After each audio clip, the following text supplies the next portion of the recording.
Hello welcome বন্ধুরা, explain গাইডের আরেকটি অসাধারণ এক্সপ্লেন ভিডিওতে আপনাদের সবাইকে স্বাগত জানাচ্ছি।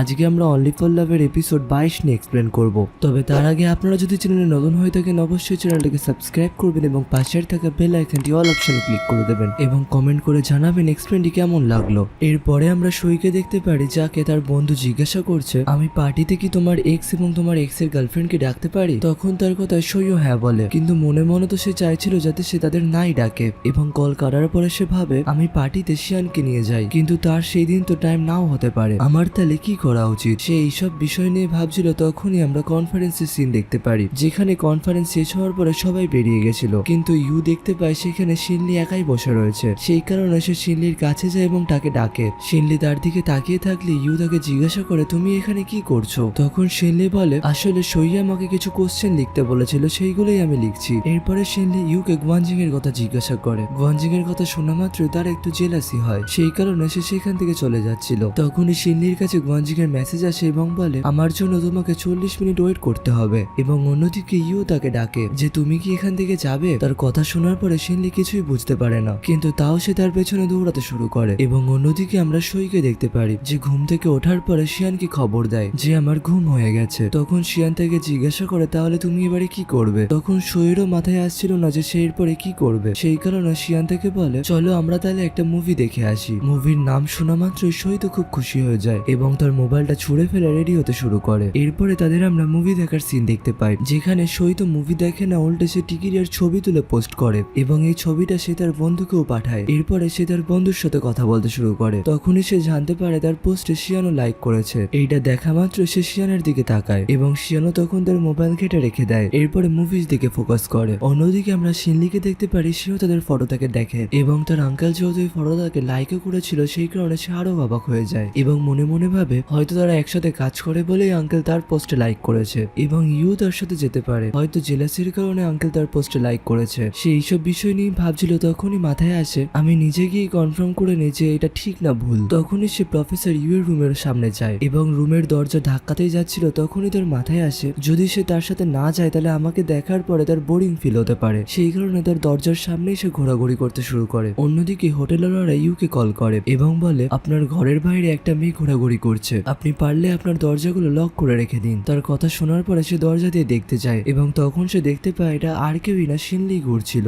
এবং যখন সে দরজা খুলতেই যাচ্ছিল তখনই সে দেখে উল্টো দিক থেকে গুয়ানজিং দরজা খুলে নিয়েছে। সেই কারণে সে দরজা না খুলে আবার ভেতরে ঢুকে যায়। অন্যদিকে গুয়ানজিং শিনলিকে বলে, তোমার জন্য আমাকে হোটেলের নিচ থেকে ফোন এসেছিল যে বাইরে একটা মেয়ে ঘোরাঘুরি করছে, সেইটা দেখার জন্য আমি যখন দরজা খুলি তখন তোমাকে দেখতে পাই। এবং গুয়ানজিং যখন তাকে জিজ্ঞাসা করে তুমি এখানে কি করছো, তখন শিনলিও তাকে কিছু বলে না এবং উল্টে তাকে বাইরে বার করে দিয়ে কোথাও একটা চলে যায়। এরপরে গুয়ানজিং চলে যাওয়ার পরে শিনলি আবার ইভের ঘরের সামনে গিয়ে দাঁড়িয়ে থাকে এবং অন্যদিকে আমরা আবার সইদের দেখতে পারি, যেখানে সবাই মুভিটাকে বাজে বলে সেখান থেকে চলে যায়, কিন্তু তারা দুজনে সেখানেই বসেছিল। এরপরে গুয়ানজিংকে দেখতে পায় যে ইউর সাথে ডিনার করছিল, কিন্তু ডিনার করতে করতে ইউ গুয়ানজিং এর দিকে নজরে দিচ্ছিল না। সেই কারণে গুয়ানজিং ভাইকে বলে, তুমি তো আমার দিকে ঠিক করে তাকাতেই পারছো না। তখন ভাই তাকে বলে, তোমার মিষ্টি মিষ্টি কথার ধরন আমি বুঝতে পেরে গেছি, সেই কারণে তোমার কথাতে আমার কোনোই ফারাক পড়বে না। তখন গুয়ানজিং তাকে বলে, এমন কোনো কিছুই না, আসলে প্রথমে আমি তোমার বিষয়ে সিরিয়াস ছিলাম না, কিন্তু তুমি চলে যাওয়ার পরে আমি তোমার মূল্যটা বুঝতে পেরেছি। প্লিজ তুমিও আমার কথা চিন্তা করো এবং আমি তোমাকে ছেড়ে যেতে চাই না এবং আমার সাথে এরকম অচেনাদের মতন বিহেভ করো না। তখন ভাই তার কথাই বলে, আমার এইসব বিষয়ে চিন্তার জন্য একটু টাইম লাগবে। এরপরে আমরা শিয়ান এবং সইকে দেখতে পাই, যারা মুভি দেখার পরে বাড়ি ফিরছিল এবং সই তাকে জিজ্ঞাসা করে তোমার মুভিটা কেমন লাগলো। শিয়ানও তার পছন্দ জানানোর পরে শিয়ানও তাকে জিজ্ঞাসা করে যে তোমার মুভিটা কেমন লাগলো। সইও তাকে বলে, আমার মুভিটা তোমার মতনই ভালোই লেগেছে।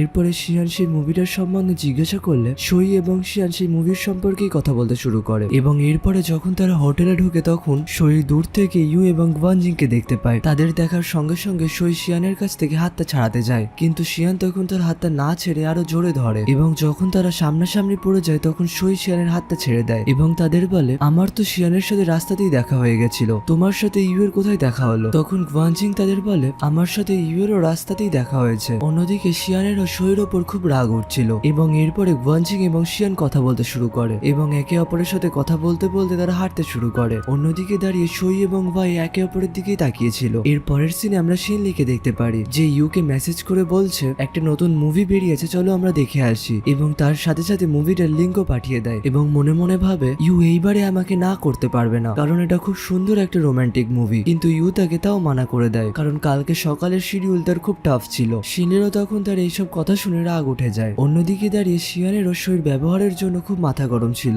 সে ভাবে সই কি আমাদের রিলেশনের ব্যাপারে কাউকে বলতে চায় না। অন্যদিকে সইও বসে সকালের মুভির সিনগুলোই ভাবছিল, এবং এরপরে সে শিয়ানকে মেসেজ করে আবার সেই মুভির সম্পর্কেই কথা বলতে শুরু করে। এবং কথা বলতে বলতে শিয়ানও তাকে একটা জায়গায় যাওয়ার জন্য ইনভাইট করে। সইও শিয়ানের কথায় তখন রাজি হয়ে যায়। এর পরের দিন সকালবেলা আমরা সইকে দেখতে পারি যে ইয়াং এর কোম্পানিতে এসেছিল, এবং ইয়াং যখন তাকে দেখতে পায় তখন সে সইর কাছে যায় এবং বলে কালকে তোমার খুব শরীর অসুস্থ হয়ে গেছিল, সেই কারণে তুমি হয়তো পরে ইন্টারভিউতে যেতে পারবে না, আমি তোমার জন্য প্রাইভেটে কথা বলে দেবো। কিন্তু তখনই তার কাছে শিয়ানের মেসেজ আসে এবং তাকে বলে আমি তোমার জন্য সমস্ত নোটস এবং রেকর্ড রেখে দিয়েছি। এই মেসেজটা দেখার পরে সই ইয়াংকে বলে আমার সব কাজ আগে থেকেই হয়ে গেছে। অন্যদিকে আমরা কনফারেন্স রুমে দেখতে পাই যেখানে সই বসে রয়েছে এবং বসে সে ইয়াং এর ইন্টারভিউ শুনছিল। তখনই সে জানতে পারে সেই কনফারেন্স স্টেজে শিয়ানো ইনভাইট, এবং শিয়ানো স্টেজে ওঠার পরে সবারই সাথে কথা বলতে শুরু করে। সে সবারই প্রশ্নের খুব সুন্দর সুন্দর জবাব দিচ্ছিল, এবং সবারই জবাব দেওয়ার পরে সে সইয়ের দিকে তাকায় এবং সইও তাকে ইশারা করে খুব সুন্দর বলে। ইন্টারভিউ শেষ হওয়ার পরে ইউ যখন সেখান থেকে বেরোচ্ছিল তখন অন্যদিক থেকে দৌড়ে দৌড়ে শিনলি তার কাছে আসে এবং তার সামনে আসার সঙ্গে সঙ্গে একজনের সাথে ধাক্কা খেয়ে সে পড়েই যাচ্ছিল।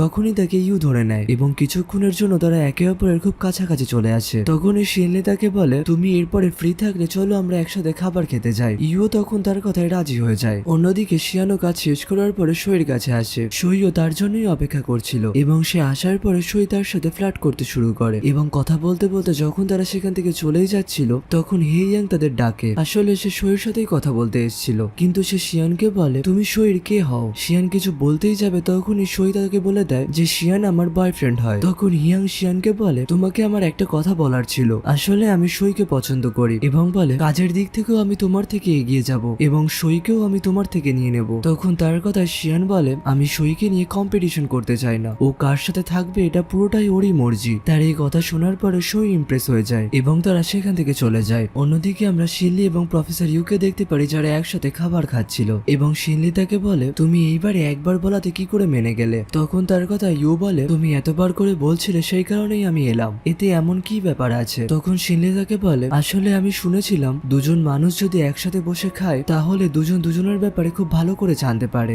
সেই কারণেই আমার মনে হলো আমার আপনার সাথে খেতে আসা উচিত। তখন তার কথা ইউ বলে তুমি আমার স্টুডেন্ট হও, সেই কারণে তোমায় আমার ট্রিট দেওয়ার কোনো প্রয়োজন নেই। শিনলি তখন বলে আমি এইবারে আপনাকে ট্রিট দিয়ে দিই, পরের বার আপনি আমাকে দিয়ে দেবেন। তার এত কথা শোনার পরে ইউ চুপ হয়ে যায় এবং মনে মনে ভাবে সে প্রতিটা কোশ্চেনের খুব সুন্দর জবাব জানে। অন্যদিকে আমরা সই এবং শিয়ানকে দেখতে পারি তারাও একসাথে খাবার খেতে গেছে এবং তারা যখন খাবার খাচ্ছিল তখন সই শিয়ানের দিকেই তাকিয়ে থাকে এবং শিয়ান তাকে জিজ্ঞাসা করে যে কি হয়েছে। তখন সই বলে মিস্টার চ্যাং যে লিয়াং কোম্পানির জন্য তোমার কাছে এসেছিল তার কাছে কি তুমি হেরে গেছো। তখন শিয়ান তাকে বলে সে কোম্পানির কিছুই করতে পারিনি এবং আমি ফেল হয়ে গেলেও আমার কাছে তুমি রয়েছো, আমি আবার উঠে দাঁড়িয়ে সবকিছু ঠিক করে দেব। তখন তার কথায় সই বলে তুমি ফেল হও অথবা না হও আমি তোমার পাশে সবসময় থাকবো। অন্যদিকে আমরা ওয়াইকে দেখতে পারি যে সেখান থেকে চলে যাচ্ছিল। তখনই তার কাছে গুয়ানজিং আসে এবং বলে তুমি এখান থেকে চলে যাচ্ছ এই খবরটা তো আমাকে একবারও দিলে না। তখন ওয়াই তাকে বলে আমার কাজ শেষ হয়ে গেছে, আমি সেই কারণে এখান থেকে চলে যাচ্ছি এবং আমাকে কি প্রতিটা পদক্ষেপের কথা তোমাকে বলতে হবে। এই কথা বলার পরে সে গাড়িতে উঠে পড়ে এবং গাড়ি থেকে সে যখন গুয়ানজিংকে কিছু বলতে যাচ্ছিল তখনই সেখানে শিনলি চলে আসে, সেই কারণে ওয়াইও সেখান থেকে চলে যায় এবং সে গুয়ানজিং এর কাছে এসে তাকে জিজ্ঞাসা করে তুমি এখানে কি করছো, কিন্তু গুয়ানজিং তাকে কোনো কোশ্চেনের জবাব না দিয়ে সেখান থেকে চলে যায়। অন্যদিকে আমরা সই এবং শিয়ানকে দেখতে পারি যার গাড়িতে করে যাচ্ছিল। তখনই সইয়ের কাছে ওয়াই এর কল আসে এবং বলে এইবারের ছুটিতে আমি এবং তুমি একসাথেই বাড়িতে যাব।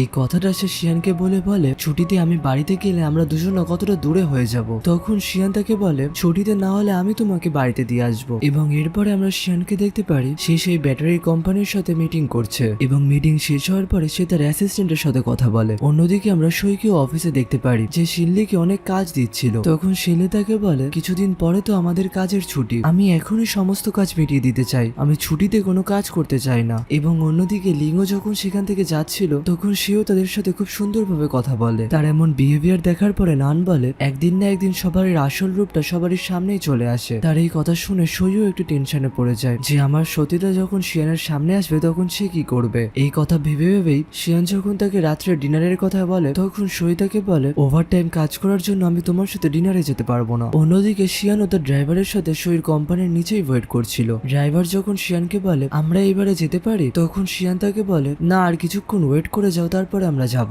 এবং অন্যদিকে সই যখন কাজ করছিল তখন তার কাছে ভয়ের কল আসে এবং সে তাকে বলে তোমার আজকে মুড অফ এর কারণ কি? তখন সই তাকে বলে আসলে শিয়ান আমাকে ডিনারে যাওয়ার জন্য ইনভাইট করেছিল, কিন্তু আমি তার কথায় মানা করে দিই, গেলে যদি আমি তাকে সমস্ত সত্যি বলে দিই সেই কারণে। তখন ভাই তাকে বলে তোমার এখন সেই কথাগুলো তোলা উচিত না, কারণ আমি তোমাকে সেই দিন তার হাতটা ছেড়ে দিতে দেখেছিলাম। আমার মনে হয় তোমাদের রিলেশনটা এখন খুব ভালো যাচ্ছে না। সইও তখন ভাইয়ের কথা মেনে নেয়। আর এখানেই আমাদের এই এপিসোডটারও সমাপ্তি ঘটে। এপিসোডটির এক্সপ্লেন যদি ভালো লাগে থাকে অবশ্যই চ্যানেলটিকে সাবস্ক্রাইব করবেন এবং পাশের থাকা বেল আইকনটি অল অপশনে ক্লিক করে দেবেন এবং কমেন্ট করে জানাবেন এক্সপ্লেনটি কেমন লাগলো। আবার দেখা হবে পরের ভিডিওতে। সবাই ভালো থাকবেন, সুস্থ থাকবেন, টাটা।